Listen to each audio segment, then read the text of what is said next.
each Friday, we take a look at the plays for the presidency. You can go to plays2run.com. That's PLAYS, the numeral 2, and run.com. It's all about the plays, which are basically part of the sort of periodic table of elements, if you will, of politics, something that Alan Kelly has written about and has joined us each week to talk about, and joins us again. Welcome back. Good morning, Thank Tim. you for being here. It's a lovely summer day as we're getting closer to the Mitt Romney vice presidential choice. Robert Griffin Jr. III is in place and in quarterback for the Washington Redskins. I just don't get this RG3 thing. It just sounds like something I should have in a battery in my computer or something to run. We're hopelessly, eternally hopeless here in D.C. about you and Charles Krauthammer's nuts about the Nationals, and you're crazy about RG3. So what can I say? So far, the polls don't indicate it so much, but there's been a lot of discussion about a tie. And the other day, somebody had done a survey or done some sort of mathematical figuring and figured there's something like 50 ways that you can have a tie in the electoral vote this year, based on the states that realistically either of the two candidates could carry. You were writing about that. Who wins in a tie? And we talked about that last week, too. Yeah, I teed that up last week, and I'm talking about a tie in terms of strategy, because what I see happening here is a type of strategy gridlock. Because whether it's surrogates or whether it's the candidates directly, you're seeing that they run one play, it's counted by another. One team does one thing hip checks immediately. And there's kind of an axiom we kid ourselves about, and that is that for every decent play, there's always an equal and opposite reaction. There's always a great counter to any particular strategy that's employed, and that's what we're seeing. It seems like we are into a mundane or redundant or sort of incessant point counterpoint, which is probably getting us nowhere.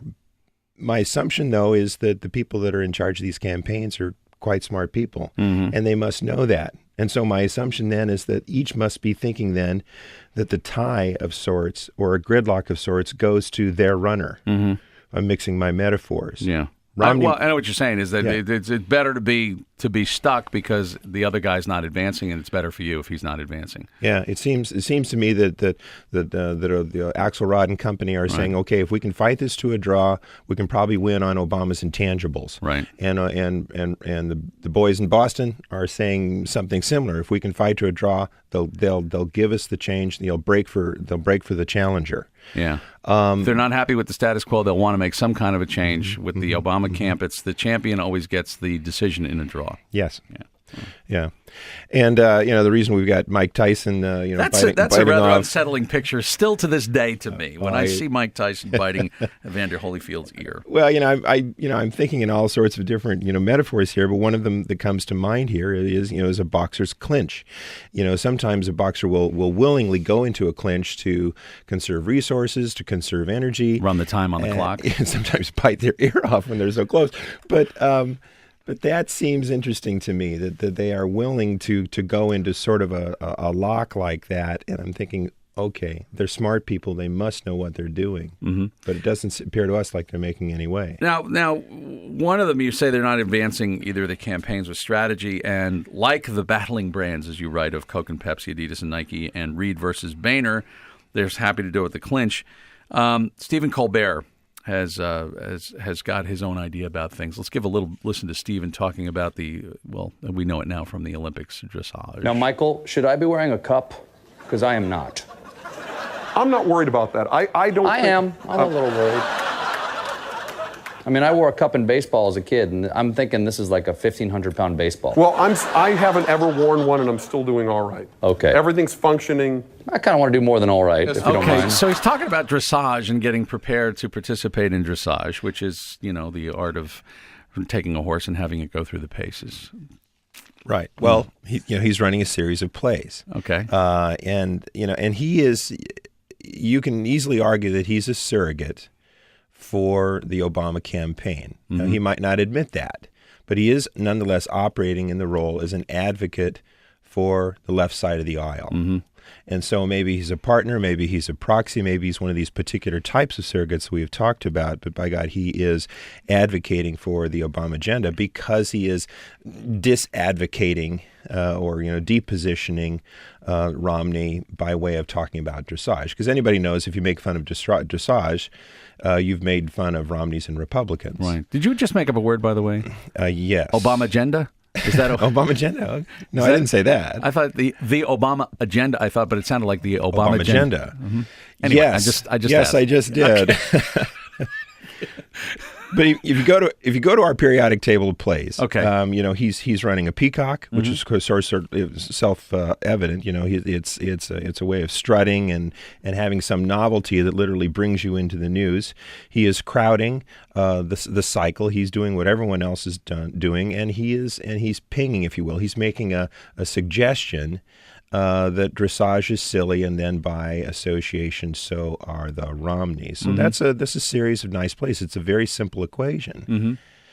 So we have I think the point here is that that if that play gets run by the left, another play gets run by the right. It goes left and right, back and forth, back and forth. I think we have another clip. We do. This is the one the Obama that I used to know. Yes. Let's give a quick listen to this.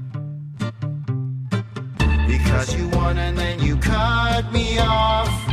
Now your speech is never soar as high as unemployment. You took Obamacare so far, but you left me like a dog strapped on Romney's car. Okay.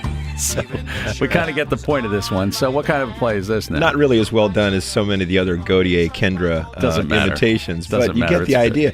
We've got two disaffected young people who've decided to also peacock through YouTube their way into the media cycle and the election fest, and to basically call out Obama on his shortcomings and all the things and the promises that in ways in which he is unfulfilled. And so that's good. And then that particular piece doesn't obviously directly neuter Stephen Colbert right. on his 15-pound horse, and nor the other way. But you get the idea. You're seeing one peacock contrast with the other. One play gets countered, and back and forth and back and forth. Or as you write this on the thing, President Obama's Bane is bad campaign is countered by Romney's It's Okay to Change. Romney's dive bombing of what he might call Obama's Great Recession is hip checked by Obama's We Did It messaging, and so it goes. It's horn locked. It's the antlers and the two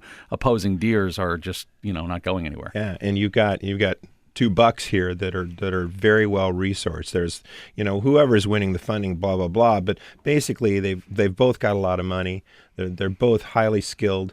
They're both advertising or active in roughly the same markets, and so they're saturating all at the same time. And we really are getting nowhere in terms of our full understanding. Maybe that's one reason why there's a sense among people who watch this whole campaign from the outside, especially, and just the general sense of people is this. It's so. I don't know. There just seems to be so much minutia that's involved, and maybe it's because everyone is looking for that little difference between the two, or that little advantage, because they're waiting to get out of the clinch. It's not like you're seeing these broad sweeping moves, and so when you see something like that, one person's little faux pas might all of a sudden be blown up into something really important, as if it can be the determinative factor in this campaign, and it probably won't be. But an example was another surrogate falter with Andrea Saul, who speaks for the Romney campaign, referring to Mitt Romney's health care plan as a great solution, which she did the other day. And there were conservative columnists, people like Ann Coulter, said that this moron, as she called her, should be fired. And I don't think it's as consequential when one of the surrogates says something as when the candidate says it. But in other words, something like that, which maybe in years past would be a factor, but now it just becomes the major headline of some newscast. And maybe because it's so close, it just sort of magnifies every single maneuver that they have. Every campaign, whether or not it's in politics or in business, tends to gain kind of a DNA of sorts, or a mode of operation where the rules become generally understood, and so you play against them.